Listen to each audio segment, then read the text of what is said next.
Hello everyone. आज हम लोग देखेंगे करंट अफेयर मॉक टेस्ट का सेट नंबर 34 जो कि बिहार दरोगा 1799 पोस्ट बीपीएससी एईडीओ बीएसएससी सीजीएल या किसी भी स्टेट पीसीएस के लिए like BPSC 72 UP PCS prelims 2026 के लिए इम्पोर्टेंट है। तो आते हैं पहले क्वेश्चन पे। लोकसभा चुनाव 2024 के दौरान मतदाता जागरूकता अभियान चलाने के लिए किस संगठन को पुरस्कार मिला। मैं यहाँ पे ऑप्शन नहीं पढ़ूंगा, सीधे आंसर बताते हुए चलूंगा। तो ऑप्शन बी आपका यहाँ पे सही आंसर होगा, दूरदर्शन। लोकसभा चुनाव 2024 के दौरान मतदाता जागरूकता अभियान चलाने के लिए किस संगठन को पुरस्कार मिला, तो दूरदर्शन को। ऑप्शन बी आपका यहाँ पे सही आंसर होगा।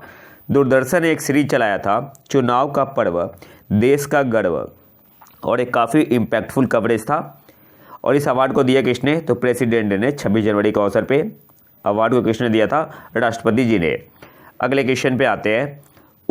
उस अमेरिकी सैन्य विमान का नाम क्या है जिसे व्यापक रूप से प्रलय का विमान डोमस्टे प्लेन के रूप में जाना जाता है। तो क्या नाम है, Boeing E-4B night watch. Option C आपका यहाँ पे सही आंसर होगा।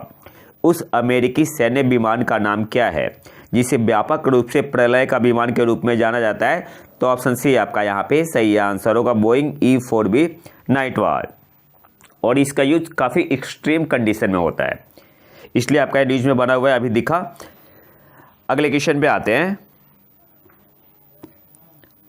लुप्त प्राय इंडियन स्कीमर के संरक्षण के लिए century wildlife service award 2025 किसने जीता, तो गिवन ऑप्शन में ऑप्शन बी आपका यहाँ पे सही आंसर होगा, परवीन शेख ने। लुप्त प्राय इंडियन स्कीमर के संरक्षण के लिए century wildlife service award 2025 किसने जीता, तो परवीन शेख। ऑप्शन बी आपका यहाँ पे सही आंसर होगा।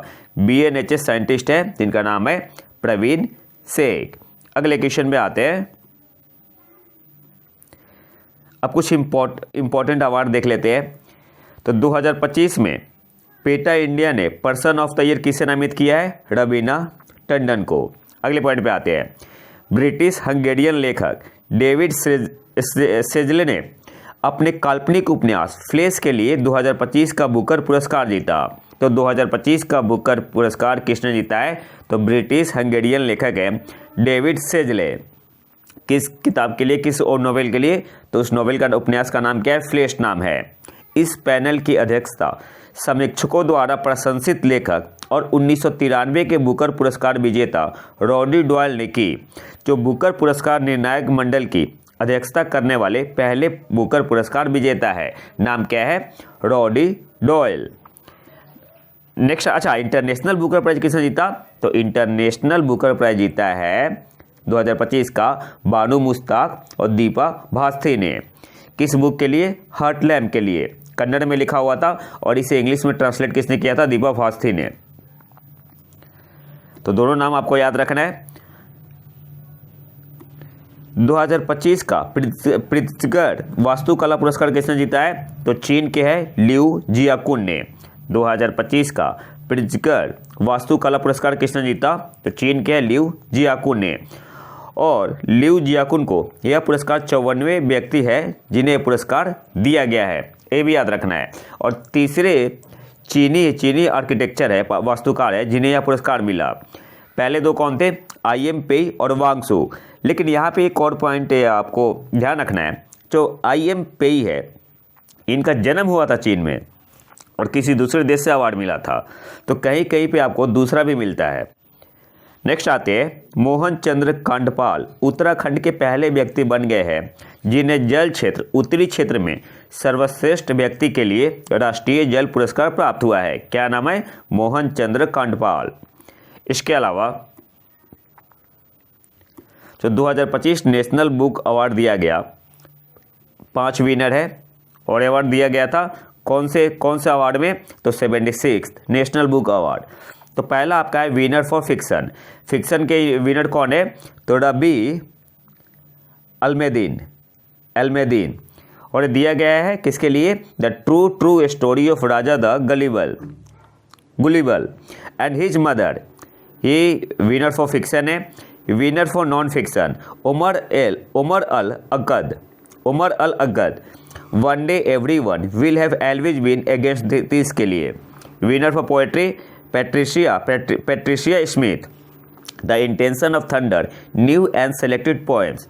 विनर फॉर ट्रांसलेटेड लिटरेचर के लिए दिया गया है गैब्रिएला कैबेजोन कैमरा को, we are green and trembling के लिए, और इसको ट्रांसलेट किया था from the Spanish by Robin Myers. और winner for young people's literature किसे दिया गया है डेनियल नायरी को, the teacher of Nomadland a world war 2 story. तो ये इंपॉर्टेंट है, फिर से एक बार देख लेते हैं। जो 76 नेशनल बुक अवार्ड दिया गया, 5 विनर है। विनर फॉर फिक्शन कौन है Rabih Alameddine, the true story of Raja the Gulliver and his mother.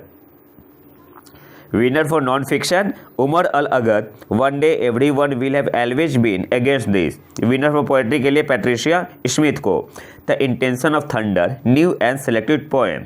Winner for translated literature तो Gabriela Cabezon Camara, we are green and trembling. और इसको ट्रांसलेट किसने किया है स्पेनिश से, तो translated from the Spanish by Robin Myers. और winner for young people's literature Daniel Nayeri को, the teacher of Nomadland a world war 2 story. Next आते हैं विल्माला सिमम्ना, जिन्होंने तेलुगु भाषा और साहित्य के प्रचार प्रसार में योगदान दिया था। इन्हें लोकनायक फाउंडेशन साहित्यिक पुरस्कार 2025 के लिए चुना गया है। तो अगर आपसे एग्जाम में पूछ ले कि लोकनायक फाउंडेशन साहित्यिक पुरस्कार 2025 के लिए किसे चुना गया है, तो विल्माला सिमन्ना को। और एक किस भाषा में इन्होंने योगदान दिया है, तो तेलुगु भाषा और साहित्य के प्रचार प्रसार में इनका योगदान है। अब आते हैं रमन मैग्सेसे अवार्ड। तो 3 लोगों को दिया गया है रमन मैग्सेसे अवार्ड 2025। एक है अली साहिना, मालदीव से है। फिर है फ्लेवियानो एंटोनियो एल, ये फिलीपीन से है। और जो सबसे इम्पोर्टेंट भारत से किसे मिला है, तो भारत से कोई पहला ऐसा ऑर्गेनाइजेशन है जिसे रमन मैग्सेसे अवार्ड मिला हो, तो कौन है, एजुकेट गर्ल्स है। एजुकेट गर्ल्स पूरा नाम है foundation to educate girls globally. तो ये इंपॉर्टेंट है। वैसे तीनों भी आपसे पूछ सकता है किस किस को मिला है, तो तीनों आपको नाम याद रखना है। और भारत की तरफ से एजुकेट गर्ल्स। हैदराबाद में आयोजित 72वें मिस वर्ल्ड पेजेंट में मिस थाईलैंड ओपेल सुचाता चुआंगश्री को मिस वर्ल्ड 2025 का ताज पहनाया गया। सिंपली आपको याद रखना है कि मिस वर्ल्ड 2025 कौन बना है, तो थाईलैंड की है ओपेल सुचाता चुआंगश्री। इसके अलावा 2024 के लिए इंदिरा गांधी शांति निरस्त्रीकरण और विकास पुरस्कार किसे दिया गया है, तो चिली की पहली और एकमात्र महिला राष्ट्रपति और संयुक्त राष्ट्र मानवाधिकार की पूर्व प्रमुख मिशेल बाचेलेट को, ये भी याद रखना है। इसके अलावा 2025 विश्व एथलेटिक्स पुरस्कार किसे दिया गया है, तो इनका नाम है सिडनी मैकलॉखलिन लेओडोन, यूएसए की है। तो इन्हें मिला है महिला में। और पुरुष में दिया गया है मोंटो डुप्लांटिस को, पुरुष में यानी मेल में दिया गया है मोंटो डुप्लांटिस, और ये है स्वीडन के। और सिडनी मैकलॉखलिन लेओडोन ये है यूएसए की। तो दोनों आपको नाम याद रखना है। महिला में दिया गया है सिडनी मैकलॉखलिन लेओडोन, और पुरुष में दिया गया है पुरुष विश्व athlete of the year Monte Duplantis, किस देश के, स्वीडन के हैं। अगले पॉइंट पे आते हैं। 2025 का एबेल पुरस्कार जापानी गणितज्ञ मासाकी काशिवारा को दिया गया है। और किस में योगदान के लिए, तो विशेष रूप से डी मॉड्यूल विकसित करने और क्रिस्टल बेस की खोज करने के लिए, ये भी याद रखना है। मिस यूनिवर्स 2025 किसने जीता, तो मैक्सिको के फातिमा बॉश ने। अच्छा, भारत की तरफ से किसने पार्टिसिपेट किया था, तो भारत की मनिका विश्वकर्मा, इन्होंने पार्टिसिपेट किया था, लेकिन ये टॉप 12 राउंड में बाहर हो गई थी। इसके अलावा 2025 में दिए जाने वाले 75वें दादा साहब फाल्के पुरस्कार को वर्ष 2023 के लिए किसे दिया गया है, तो मलयालम अभिनेता है मोहनलाल। अगले पॉइंट पे आते हैं। 71वें राष्ट्रीय फिल्म पुरस्कारों की जोड़ी ने वर्ष 2023 के लिए विजेताओं की घोषणा की। 71वें राष्ट्रीय फिल्म पुरस्कार में 12वीं फिल्म को सर्वश्रेष्ठ फीचर फिल्म का पुरस्कार दिया गया है। शाहरुख खान और विक्रांत मैसी को सर्वश्रेष्ठ अभिनेता का पुरस्कार दिया गया। शाहरुख खान को दिया गया जवान मूवी के लिए और विक्रांत मैसी को 12वीं फेल के लिए। 59वें ज्ञानपीठ पुरस्कार के विजेता कौन है? तो विनोद कुमार शुक्ल है। और किस राज्य से इनका संबंध है? छत्तीसगढ़। वे छत्तीसगढ़ से यह प्रतिष्ठित पुरस्कार प्राप्त करने वाले पहले व्यक्ति है, तो ये आपका इंपॉर्टेंट है। इसके अलावा ग्लोबल ह्यूमैनिटेरियन अवार्ड से किसे सम्मानित किया गया अभी हाल ही में? तो वनतारा के संस्थापक अनंत अंबानी को। अनंत अंबानी इस प्रतिष्ठित पुरस्कार को प्राप्त करने वाले सबसे युवा और पहले एशियाई है। अगले क्वेश्चन पे आते हैं। संयुक्त राष्ट्र पर्यावरण कार्यक्रम ने आईएएस अधिकारी सुप्रिया साहू को प्रेरणा और कार्रवाई श्रेणी में 2025 का UN champions of the earth पुरस्कार प्रदान किया। उन्हें प्लास्टिक के उपयोग को कम करने, वन्यजीव संरक्षण और विशेष रूप से सतत शीतलन में उनके दीर्घकालिक नेतृत्व के लिए सम्मानित किया गया। तो आपसे ये भी पूछ सकता है कि जो 2025 का UN champions of the earth पुरस्कार दिया गया है सुप्रिया साहू जी को, और भी लोगों को मिला है, तो किस कैटेगरी में दिया गया है? तो इंस्पिरेशन एंड एक्शन कैटेगरी, यानी प्रेरणा और कार्रवाई श्रेणी। ठीक है, ये भी इंपॉर्टेंट है। इसे इंग्लिश में क्या बोलेंगे? Inspiration and action category. Inspiration and action category में दिया गया है, तो ये भी याद रखना है। इसके अलावा नवंबर 2025 में कर्नाटक के बेंगलुरु स्थित भारतीय विज्ञान संस्थान में सामग्री इंजीनियर के associate professor doctor Sai Gautam Gopal Krishnan को तीसरा मनोहर पर्रिकर युवा वैज्ञानिक पुरस्कार प्राप्त हुआ। सिंपली आपको याद रखना है कि तीसरा जो मनोहर पर्रिकर युवा वैज्ञानिक पुरस्कार दिया गया है, किसे दिया गया है? तो आईआईएससी में एसोसिएट प्रोफेसर है, उनका नाम है डॉक्टर साई गौतम गोपाल कृष्णन को।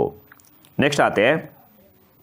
भारतीय मूल के इतिहासकार और येल विश्वविद्यालय में इतिहास के प्रोफेसर सुनील अमृत ने अपनी पुस्तक the burning earth and environmental history of the last 500 years के लिए ब्रिटिश एकेडमी बुक प्राइज 2025 जीता। नाम क्या है? सुनील अमृत। और ये भारतीय मूल के इतिहासकार और येल विश्वविद्यालय में इतिहास के प्रोफेसर है। अब कुछ एक्स्ट्रा क्वेश्चन देख लेते हैं। 2025 से विश्व खाद्य पुरस्कार किसने जीता? तो मारियांगेला हंगरिया ने। ब्राजील के हैं वैज्ञानिक। अगले क्वेश्चन पे आते हैं। किस भारतीय को आपदा जोखिम न्यूनीकरण के लिए संयुक्त राष्ट्र ससाकावा पुरस्कार 2025 मिला है? तो मृत्युंजय महापात्रा। अंतर्राष्ट्रीय ओलंपिक समिति की पहली महिला और पहली अफ्रीकी अध्यक्ष कौन बनी है? Christie Coventry. Christie Coventry. नौसेना विमानन की लड़ाकू शाखा में शामिल होने वाली पहली महिला कौन बन गई है? आस्था पुनिया। तो कुछ इंपॉर्टेंट क्वेश्चन थे जो मैंने अपने पीडीएफ से लिया हुआ है। अगले क्वेश्चन पे आते हैं। फीफा शांति पुरस्कार फीफा फुटबॉल दुनिया को एकजुट करता है। FIFA peace prize football unites the world प्राप्त करने वाले पहले व्यक्ति कौन बने हैं? तो डोनाल्ड ट्रंप। ऑप्शन है आपका यहाँ पे सही आंसर होगा। अब एक्स्ट्रा करने पे आते हैं। संयुक्त राष्ट्र महासभा के 80वें सत्र के अध्यक्ष के रूप में किसे चुना गया है? तो एनालेना बैरबॉक को। ऑप्शन सी आपका यहाँ पे सही आंसर होगा। और गुप्त मतदान में 167 मतों से जीत हासिल की, ये भी याद रखना है। कितने देशों ने मतदान में भाग नहीं लिया? तो 14 देशों ने मतदान में भाग नहीं लिया। बैरबॉक पश्चिमी यूरोपीय समूह की पहली महिला और संयुक्त राष्ट्र महासभा का नेतृत्व करने वाली कुल 5वीं महिला है। तो ये सारे पॉइंट इंपॉर्टेंट है, स्टेटमेंट बेस्ड क्वेश्चन में आपसे पूछ सकता है। अगले क्वेश्चन पे आते हैं। उत्तर प्रदेश का कौन सा शहर भारत के पहले फॉरेस्ट यूनिवर्सिटी का घर है? तो आपका कहाँ पे बन रहा है? गोरखपुर में। ऑप्शन सी आपका यहाँ पे सही आंसर होगा। एक्स्ट्रा करंट अफेयर है। अमेरिकी म्यूजिक अवार्ड 2025 जीतने वाले पहले भारतीय मूल के संगीतकार कौन बने हैं? राजा कुमारी। ऑप्शन बी आपका यहाँ पे सही आंसर होगा, रैपर है। अगले क्वेश्चन पे आते हैं। कौन सीखने की अक्षमता वाले पहले कलाकार है जिन्होंने टर्नर पुरस्कार 2025 जीता है? तो नैना कालू इनका नाम है। ऑप्शन ए आपका यहाँ पे सही आंसर होगा। अगले क्वेश्चन पे आते हैं। ब्लू फूड सिक्योरिटी पर दूसरे वैश्विक शिखर सम्मेलन सी द फ्यूचर की मेजबानी कौन सा देश कर रहा है? तो इजराइल कर रहा है।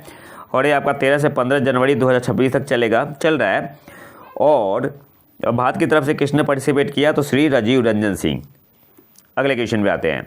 वर्ष 2026 में आयोजित होने वाले संयुक्त राष्ट्र जलवायु शिखर सम्मेलन COP31 की मेजबानी कौन सा देश कर रहा है? तो सिंपली आपसे पूछ रहे हैं COP31 किस बार होगा, कौन से देश में होगा? 2026 में होगा COP31। तो तुर्की। ऑप्शन भी आपका यहाँ पे सही आंसर होगा। और COP30 आपका हुआ था ब्राजील में। अगले क्वेश्चन पे आते हैं। भारत के सबसे भारी संचार उपग्रह CMS-03, इसे और किस नाम से जानते हैं? GSAT 7R।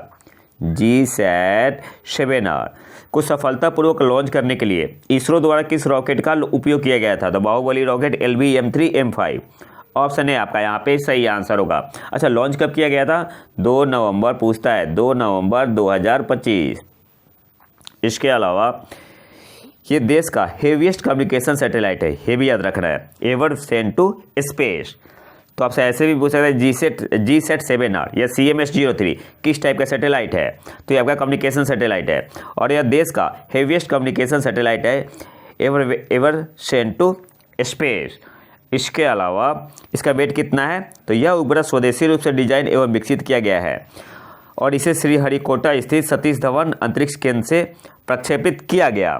थोड़ा पुराना न्यूज है। और इसका वेट कितना है? तो लगभग 4410 वैसे है, तो अप्रॉक्स में अगर देखा जाए तो लगभग 4400 किलोग्राम भार वाला यह उपग्रह अब तक का भारत का सबसे भारी संचार उपग्रह है और इसे विशेष रूप से भारतीय नौसेना की परिचालन और सामरिक आवश्यकताओं को पूरा करने के लिए विकसित किया गया है। अगले क्वेश्चन पे आते हैं।